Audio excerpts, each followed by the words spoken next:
Interviewing tips. This is an expert guide on how you can nail your next job interview. Hi, my name is Fred Darris. I'm the president of Diversify Staffing Group, and I'm going to give you 5 tips on how you can nail your next job. I've been a certified recruiter dating all the way back to the late 1990s. And I want to share with you some of these tips. Now, we have an outline that we're going to go through that's going to be available in your job description. It's a link. All you got to do is get a copy of this outline. Number one, sell yourself. What I want you to do is come up with 3 characteristics, 3 strengths of what you are known for, what you feel good about. And when you're going through an interview, make sure you tell that interviewer, that recruiter, your 5 strengths.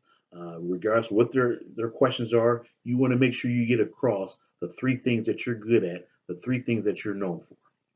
Now, when you're talking to a recruiter, our number one challenge of getting people to work is transportation. So if you have your own vehicle, make sure you let that recruiter know of your transportation to and from work. If you don't have a vehicle, let them know your plan, how you're going to get to work. And you should always have a backup plan. Okay, so let's say if you're getting to work from a friend or another employee, if for some reason that person cannot take you to work, you have a backup plan. So communicate with your how you're going to get to and from work as well as your backup. Another challenge we have as recruiters is attendance. Okay, so it'd be good to tell the recruiter, hey, I've had perfect attendance. I didn't miss a single day's work in my last job, and that was a 2-month assignment. Or if you didn't miss work for the last 6 months, make sure you communicate your attendance record. Because as long as you can get to work and attendance, those are the top 2 challenges that we have as recruiters. So make sure you let them know of your attendance.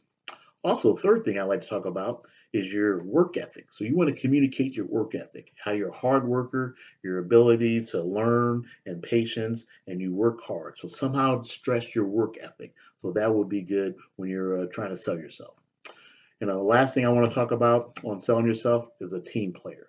You want to let them know that you are a team player. So if you played sports in the past, it's good to let them know that, hey, I played sports. I know the importance of being part of a team. You got to be at practice. It's not just about me, it's about the team. So you want them to know that you're a team player. So the 5 areas when you selling yourself, make sure you get your top 3 characteristics. Make sure you talk about your transportation. Make sure you talk about your attendance. Make sure you talk about your work ethic. And number 5, how you're a team player. Okay. Number 2, it's good to let them know that you've been mentored. That's a good tip. So you can talk about how I've been mentored. I know that communication is a key. So if for some reason I can't make it to work or I'm going to be late, I know to call the supervisor, call HR, let them know that I'm running late or I'm not going to make it to work. So communication is a key to success. Okay. And another thing, no cell phones at work. Okay. I don't know how many times we have to let people go or discipline people because they're on their phone, they're on their phone making calls, taking calls, or checking their text messages. No phones at work. Okay. And the last thing I want to talk about on when you're being mentored is the definition of being on time is 15 minutes early. So if your start time is 6 o'clock, make sure you get there at 5:45. So you clock in, check in 15 minutes before you're scheduled to work. That way you let them know that, hey, I'm there, I'm checking in, I'm going to be ready to work at my workstation. In order to do that, I already come prepared. I'm going to arrive to work 15 minutes early. So when you're talking, when you're going through your interview, let them know that you've been mentored. So that's good. And HR people like to hear that you've been mentored and that you've been trained. Number 3, ask questions. Okay. So a question I like to say is, hey, describe a typical day that I would have if I were to get hired.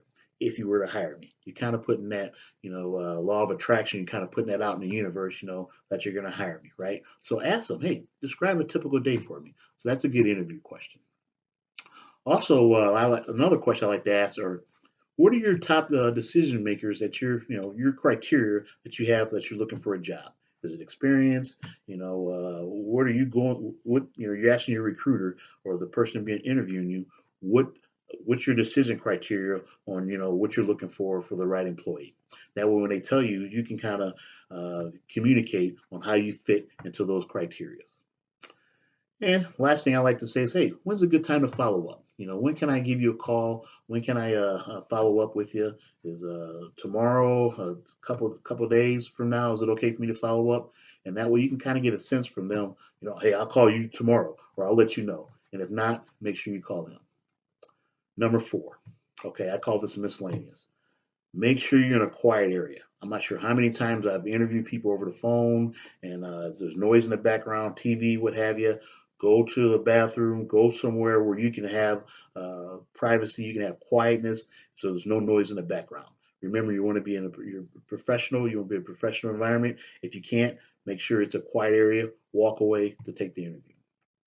And stand up. If you're on the phone, stand up. Okay, so people know when you're standing up. Your voice comes across a lot better when you're standing up. Okay, and then when someone asks you a question, like I used to tell this to my daughters, when someone asks you how old you are, you don't say 5. You say, I am 5 years old. You rephrase the sentence. You rephrase a question into your sentence. So someone says, hey, tell me a little bit, give me your top 3 characteristics. My top 3 characteristics are, you're rephrasing the question that they're asking. So those are just kind of miscellaneous. And number 5, smile. Okay, your number one goal when you're interviewing is to get them to like you, because when people like you, they're going to help you, and that's the key. You get them to like you, they're going to help you, they're going to go out of their way to help you. Okay, and it's good to say people's names. I always like to say at the beginning of the conversation, somewhere in the middle, and at the end.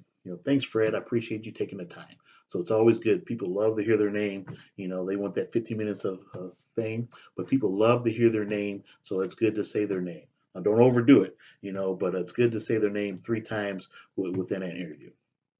And the last thing I want to talk about on the smiling and getting people to like you, you got to be energy. You got to have energy. You got to have positive. So it's good to have that positive energy. People can feel that. People can sense that, and people know that. So have that positive energy when you're smiling, and also make sure you subscribe to our website, to the DSG channel, and check out our website. Thanks for your time, and check out the next video. I'm out.